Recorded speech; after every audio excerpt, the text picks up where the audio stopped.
Ladies and gentlemen and children of the planet Earth, I have probably in my entire life not been wrong about any of my predictions, because a fellow named Zolar that I met in a dream has explained to me parts of the future on many different occasions.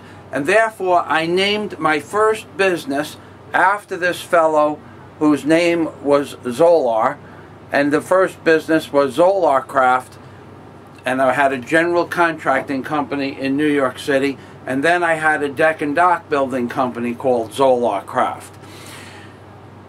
My predictions, although prophetic in nature, go unnoticed for some reason. But I have, in at least 20 different videos over the course of the last year, explained to the American public, to my audience, and I wrote it in my book, that by December 15th of 2011, the world as we know it would change. I don't know why I picked that date, other than that was the date that I had been stabbed on in December 15th of 1970 and went to the hospital and there expired. However, I choose this date for a dual purpose in reality, because by December 15th most of Congress is settled in their whatever they do in their Congress stuff, and they have for the last 100 years before Christmas holidays passed all kinds of laws and regulations regarding the United States government. And in the last 50 years, all of the laws that were placed at the day before Christmas or between December 15th and Christmas that had to do with major rights being taken away from the American public were done so on the Christmas holidays, so no one would remember that the laws were passed after Christmas, because then you have a week of partying and then you're into New Year's and everybody's starting a new year and the laws go unnoticed.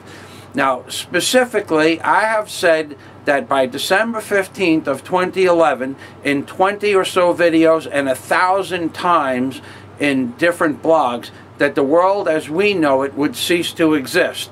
And apparently, I was right again.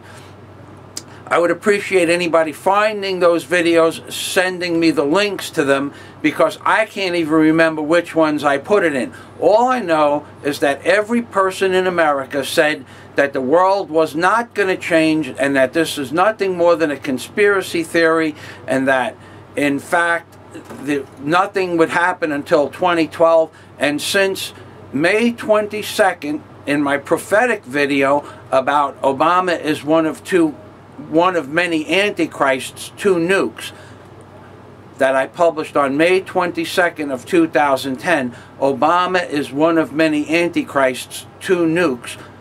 I have said that the world would change by December 15th of 2011. And a year and a half ago, no one had a clue why I picked December of 2011. 7 months ago, no one had a clue why I picked December 15th of 2011.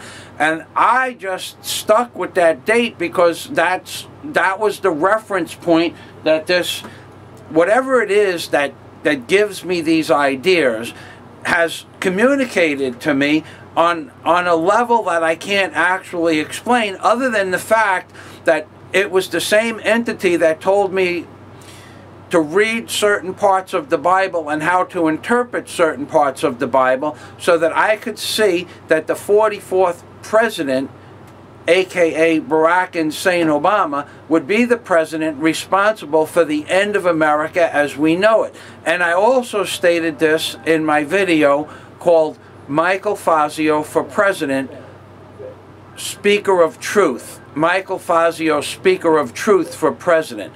Michael Fazio, Speaker of Truth for President. I stated this in my video that Barack Hussein Obama would eventually end the candidacy or the voting for candidacy and presidency of America. And people said I was crazy. Well, that may very well be so, but it doesn't change the point of view that I am in fact correct, because he is going to institute martial law. And if there are elections next year, he's going to be voted back in simply because of the sheer numbers. He has the Mexican vote, he has the black vote by 97%. Now he has the welfare vote for white and black because they don't want to be taken off the welfare rolls. This man will either become president or king of this nation for the rest of his life, or the America will end as we know it, and there won't be an America for him to be king of. But either way, none of my predictions have ever been disproved for any reason whatsoever. And there's some fella that actually follows my predictions looking for a flaw. When I said that there would be nuclear catastrophes on 11/9 of 2011, and that there would be economic crisis articles in the newspapers on 11/9 and 11/11 of 2011, and placed it in my video clear as day. I placed it in most of my description boxes. What happened? Well, I'll tell you what happened, folks.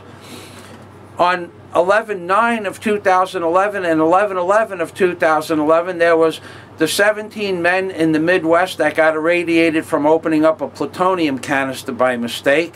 Russia declared that if America goes to war with Iran, they will fight against us, which will probably be a nuclear war. China also participated in the same philosophy, that they will go against us if there's a nuclear war. Iran said that they will not go down quietly, although there's no reason for us to go over there that I understand. Maybe they have a reason. I can't tell you that. But whatever it is that gives me this information through the interpretation of the Bible and the pictographs on the $1 bill also gave me the information through Jesus Christ, because that was the day I prayed to Jesus to show me what I was missing with the pictures that I had in my book and had on my desk and have reviewed 1,000 times. And that was the day I discovered the bathonet that you see behind me on my screen. It was only through prayer that I asked Jesus to show me what was on the bill that I was missing. And I put my head down on my desk, and when I looked up, I was looking at that exact picture that you see behind me on the screen. And when I did that, I saw the bathonet for the first time ever. And not only are the horns of the bathonet in perfect view with the ankh that appears over the bathonet's head, but the fact of the matter remains that at the top of the bathonet you have something called the ankh. And that ankh is also part and parcel of the bathonet that is on the $1 bill. Now, some people say that if you fold the bill enough ways, you'll see anything. If you fold a Rolling Stone magazine, that's not true at all, ladies and gentlemen. What is true is that I have discovered a methodology via the Living Bible and the $1 bill to discover these things, these pictographs, these icons, these ideograms, these glyphs on the $1 bill with the help of what I perceive God to be. I don't perceive God to be what you perceive God to be. I spent 17 years studying religion and theology. I spent 3 years practicing in a zen-do. I spent 7 years practicing Tibetan yoga and hatha yoga. I have devoted a portion of my life, a significant portion of my life, to understanding realities that go far beyond that of the normal man. Now, you all think I'm crazy on YouTube. That's because not only do I think outside the box, but my dear old dad had a saying. Not only did the apple fall far from the tree, but when the apple was falling, a bird picked it up and flew it to another country. Because my dad thought that I was the craziest bastard that he had ever met in his whole life, and in fact, he was the craziest bastard that anybody ever met. So, the apple didn't fall far from the tree, folks, but it doesn't change the fact that when I make these ridiculous predictions, and I tell you that there was an entity that I met in a dream state named Zolar, I'm telling you the truth. Aside from the fact that when I was dead, stabbed to death, and another time I had my heart stopped, when I saw this council, the council that I saw was behind these large wooden desks or pews, and they told me that I would do something one day that would make the world aware of what's going on in the world and perhaps change the world for a little bit of a better place. And I got to tell you folks, I spent more than $50,000 in time and monies writing my book, Angels on the Ark, by Michael Fazio. And I got to tell you, the book itself is a pretty big hit, folks. This is the book. You can get to it by clicking the link underneath my description box. I'm very proud of it. But I got to tell you, my predictions have never been more true. And we are now shoveling shit against the tide, because this world as we know it is about to change, and change drastically because of this law that's being passed on 11/28/2011. And I got to tell you folks, God day to you all.